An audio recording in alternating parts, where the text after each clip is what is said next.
नमस्कार, आप सभी का जेता प्रेस की ओर से स्वागत है। क्या है, आवाज कम कैसे हुई? आवाज आ रही है? मेरी आवाज पहुंच रही है? आदरणीय मेहता साहब और हमारे जेता मांगड़ के बहादुर साहब और विशाल जी शर्मा साहब, दरअसल आज लगभग 13 माह बाद, जहां तक मुझे याद है, हम 13 माह बाद आज इस श्री रंगमंच पर मिल रहे हैं। कोरोना आ गया बीच में, लंबे समय तक हम घरों में भी कैद रहे, बहुत दर्द झेला है हमने। जैसा कि अभी एक भाई साहब, मेरे अग्रज भाई साहब ने व्यथा बता रहे, तो लगभग कैसे दिन तक शायद आपने मुझे देखा होगा, नहीं देखा होगा तो आप जेता न्यूज यूट्यूब चैनल पर आप देख सकते हैं।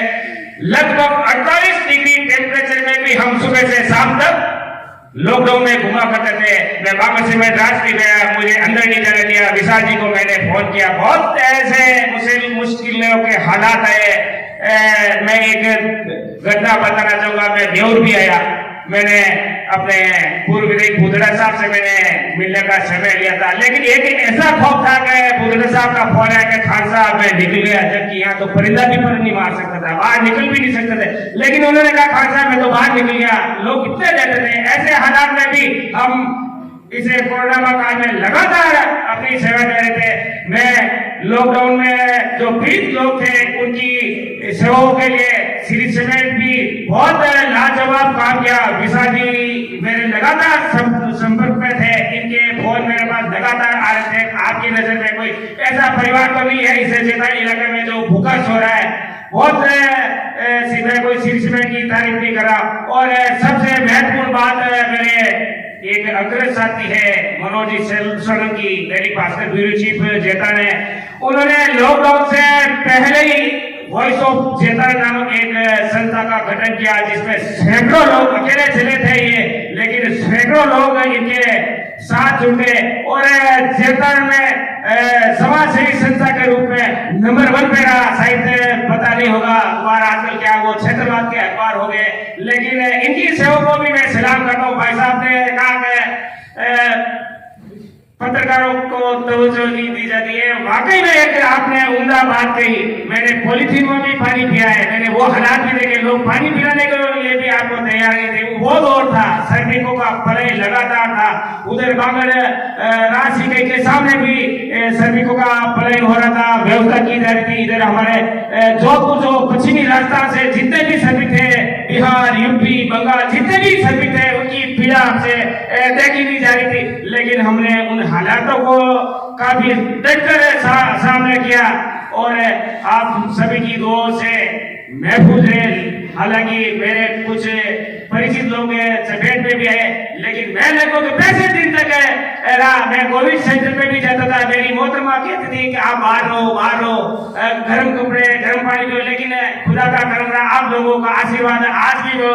हाँ, इतना जरूर फर्क पड़ा मेरे में। आप मेरा हुलिया देख रहे होंगे, चेहरे पर मास्क लगा कर मेरी ये डायरिया नहीं, ये सफेद हो गई पूरी। मेरी कोई उम्र नहीं है अभी तक डायरी सफेद आने की उम्र नहीं, लेकिन ये डायरी सफेद आने का कारण यही है कि मैं लगातार मास्क लगाता था। और अपील करना चाहूंगा आपसे भी, आप नियमित रूप से मास्क, चूंकि अभी मैं अकेला बोल रहा हूँ इसलिए चेहरे पे मास्क नहीं लगाता, लेकिन लगातार मैं मास्क लगाते ये हालात हो गए कि मेरी ये डायरी सफेद आ गई। 6 किलो वजन मेरा कम हो गया। 70 किलो का था, हालांकि अब तो वेट वापस बढ़ गया है, कुछ वापस तरो ताजा हुआ, तो अब 72 किलो हो गया। लेकिन मेरा लॉकडाउन में 6 किलो का वेट कम हो गया। लोग शाम को 5 बजे मेरे वीडियो को इंतजार करते थे कि खान साहब ने आज कोई अपडेट दिया होगा, आज कोई अपडेट दिया होगा। प्रशासन की भी एक गाइडलाइन थी कि आप ऐसे वीडियो लो, ऐसे वीडियो लो। मैं लगभग 4-5 तहसीलों में बेखौफ रूप से गया, लेकिन भाई साहब ने जो कहा वो वाकई में सही बात थी कि पत्रकारों की कई वो अहमियत को नहीं समझा। भाई कुमार साहब ने भी कहा कि पत्रकार, पुलिस कर्मी और सफाई कर्मी ये सड़कों पे सुबह से शाम तक घुमा करते थे, लेकिन भगवान के रूप में माने जाने वाले चिकित्सक एक ऐसी कमरे में बैठते थे और 6 गज की, मैं कह रहा हूँ भाई साहब 10 गज की दूरी से भी वो नहीं देख रहे थे। और वीडियो में ही कहा जाएगा कि से कोरोना काल में एक मुझे जो बात देखने को मिली, जो नशेड़ी लोग थे ना, उनकी हालत वाकई में खराब होगी। मैं मनोज जी के साथ कई बार राशन की सामग्री देने के लिए हम जाते थे, बाईपास में भी जाते थे, तो वो कह रहे थे कि नहीं भाई साहब आटा तो हमारे पास, ऐसे करो आप कोई पूरी भिजवा दो हमें, यानी कि गुटके की पूरी के लिए 5 किलो की थैली को भी निकालने के लिए ऐसे लोग। बहरहाल बोला बहुत कुछ है, लेकिन समय का अभाव है और अब शायद भूख भी लगी है। सुबह से भी हम भूखे भजे नहीं हो रहे साहब, भूखे से हमें भजे नहीं हो रहे। मैं सामने बोल सकता हूँ, लेकिन अब क्या पेट में खुड़ी बोलने लगी। मारवाड़ी में हम खुड़ी कहते हैं। तो अब मैं अपने शब्दों को विराम देता हूँ और उम्मीद करता हूँ श्री सीमेंट से कि आप इसे बेवरी नहीं बल्कि मैं कहूँगा जेतन इलाके का बेहतर विकास के लिए आप हमेशा जैसे आप अगर आकर्षित रहते हो उसी तरह से आप आकर्षित रहते हो। हालांकि 10 साल मैंने कहा था कि श्री सीमेंट स्थानीय लोगों को रोजगार नहीं दे रहा, हालांकि ये सामाजिक मंच में है, इस मंच पे ये कहना उचित है, लेकिन चूंकि एक पत्रकार हूँ, लाज बात तो मन में आ जाता, तो धन्यवाद देना चाहूंगा। बहुत से मैं नाम लेना चाहूंगा, बहुत से लोगों को रोजगार भी दिया और उम्मीद करता हूं कि आप भविष्य में भी जो योग्यता चाहिए, मैं ये नहीं कहता कि आप अनपढ़ों को रोजगार, तो सक्षम लोग हैं, वाकई में सक्षम है, जो डिग्रीधारी लोग हैं, बहुत सारे इसे मगर मारवाड़ में बैठे हैं डिग्रीधारी लोग हैं, उनको आप स्थानीय लोगों को रोजगार दो, बहुत बड़ी मेहरबानी रहेगी। लोगों की बड़ी उम्मीद है हमारे पर। आप कुछ बोलते नहीं हो, आप श्री सीमेंट के जीवन टीम के आ जाते हो, आप कुछ बोलते नहीं, तो आज खरी खोटी सुना रहा हूँ। उम्मीद करता हूँ अगले साल वापस साहित्य जिंदा रहेंगे तो हम और मिलते रहेंगे, तो अगले साल भी साहित्य यही के मुझे कहने का अवसर मिलेगा कि हाँ लोगों को रोजगार मिला। हाँ दीजिए मुझे, नमस्कार, धन्यवाद। हाँ, कुछ गंभीर चीजें हुई थी इस दौरान, जैसे लॉकडाउन हुआ, बहुत सारे लोगों को बहुत तकलीफें झेलनी पड़ी। उन तकलीफों को, उस पीड़ा को हमारी मीडिया ने जन जन तक पहुंचाया। हमने भी देखा, टीवी पे देखा, अखबारों में पढ़ा, दुख हुआ और तकलीफ भी हुई, क्योंकि ये बात कुमार जी ने बहुत सही कही है कि लॉकडाउन या इस तरह की चीजें पूर्ण सॉल्यूशन नहीं है। हो सकता है आंशिक सॉल्यूशन हो, लेकिन पूर्ण सॉल्यूशन वो भी नहीं है। सिर्फ और सिर्फ अपना बचाओ, जैसा रमेश जी ने बोला कि अगर आपको बचना है तो आप खुद बचें। सरकार के बारे में हम कुछ भी बोलें, चाहे वो राज्य सरकार हो, केंद्र सरकार हो, हम चाहे जितना बोल लें, उससे होना जाना क्या है। अगर मुझे ये बोला जा रहा है कि अगर से आप थोड़ा सा बचाव करके चलें, सोशल डिस्टेंसिंग रख लें, मास्क पहने, सैनिटाइज करके रखें अपने आप को, थोड़ी सी इन बीमारियों के अंदर, आप सिर्फ ये बीमारी नहीं, अगर आप एक छोटा सा मैं उदाहरण देता हूँ, मीजल्स के बारे में आप लोग ने सबने देखा है, सबने समझा है, हम वैक्सीन लगवाते हैं, अपने बच्चों के भी लगवाते हैं, बीमारी तो वो भी है और वो जानी पहचानी बीमारी है।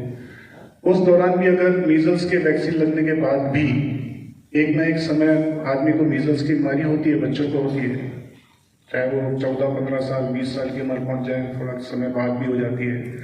लेकिन उस वक्त भी हम लोग अपने परिवार में क्या करते हैं, एक डिस्टेंस मेंटेन करते हैं, थोड़ा सा सावधानियां रखते हैं, कोशिश करते हैं कि स्वस्थ लोग ज्यादा उसके नजदीक नहीं जाएं, क्योंकि एक छूत की बीमारी बोलते हैं उसको। और अगर हम सोशल डिस्टेंसिंग, अगर ये भी इसी तरह की कोई बीमारी है और अगर हम सोशल डिस्टेंसिंग इसमें रखते हैं तो कोई बुराई नहीं है। मास्क लगाते हैं, सैनिटाइज करते हैं, कोई बुराई नहीं है। नुकसान कुछ भी नहीं है, फायदा है या नहीं है ये मैं नहीं जानता, बट हाँ नुकसान कुछ नहीं है और हमें करना चाहिए। और मेरी आप लोगों से एक रिक्वेस्ट है कि ये जो कुछ भी अभी कोरोना काल के अंदर हुआ, बीमारी बहुत तेजी से ग्राफ ऊपर बढ़ा, धीरे धीरे कम आया, वापस से लौट रहा है और हम देख रहे हैं महाराष्ट्र के अंदर में बहुत सारे केसेस आ रहे हैं। दूसरे राज्यों में भी होंगे, कहीं पे जांच हो पा रही होगी, कहीं पे नहीं हो पा रही होगी, लेकिन समाज के अंदर में, हमारे आसपास के रहने वाले लोगों के बीच के अंदर में अगर हम ये संदेश पहुंचाते रहें कि हाँ इससे डरिए मत, लेकिन जो हमारे साइंटिस्ट बोल रहे हैं, जो हमारे डॉक्टर्स बोल रहे हैं, उनकी पालना हम जरूर करते रहें, तो शायद अगर हम उससे बच जाते हैं, थोड़े से 10 लोग भी उसके कारण से बच जाते हैं, तो एक आप लोगों की तरफ से एक बहुत बड़ा उपकार होगा समाज के ऊपर में।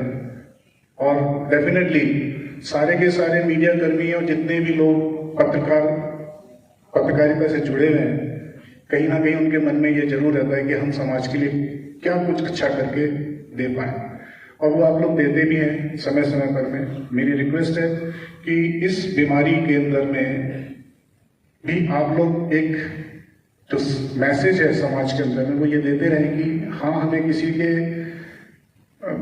इधर उधर की बातों में ना आए, वो बात सही है, लेकिन ये जरूर है कि हाँ, सावधानी रखने में कोई बुराई नहीं है। अनजान शत्रु से लड़ने के लिए, जिसके बारे में हमें अभी तक पता नहीं है कि हम क्या कर सकते हैं, कैसे इसको हरा सकते हैं, आज की डेट में भी किसी के पास नहीं है। इवन वैक्सीन लगने के बाद में भी लोगों के कई सवाल आते हैं कि वैक्सीन लग गया, क्या मुझे अब कोरोना नहीं होगा। आज ही किसी ने मेरे से सवाल किया कि वैक्सीन लग गई सर, अब कोई कोरोना तो नहीं हो सकता। ऐसा नहीं है, ऐसा नहीं है। वैक्सीन लगने के बाद में भी आपकी बॉडी के अंदर में जो एंटीबॉडीज डेवलप होते हैं वो सिर्फ उस आने वाले कोरोना से लड़ने की ताकत आपको देंगे, बट कोरोना को आने से रोक नहीं सकते। अगर कोरोना आता भी है तो वो एंटीबॉडीज आपकी बॉडी को उतना हार्म नहीं पहुंचा पाएगा कोरोना। वो एंटीबॉडीज उससे लड़ करके आपको एक शक्ति दे सकते हैं। उसके ऊपर में सिर्फ अपने मन से नहीं, उसके पीछे कुछ साइंटिफिक बेस लेकर के अगर आप लोग प्रकाशित करते हैं तो समाज के लिए बहुत बड़ी हेल्प होगी। हर कोई आज की डेट में अखबार पढ़ता है, न्यूज़ देखता है, टीवी देखता है, तो टीवी पे तो शायद इतने डिटेल के अंदर में नहीं लोग बाग जा पाते, लेकिन अगर अखबार के अंदर में एक कहानी के तौर पे जब पढ़ते हैं चीज़ों को तो बहुत कुछ समझते हैं।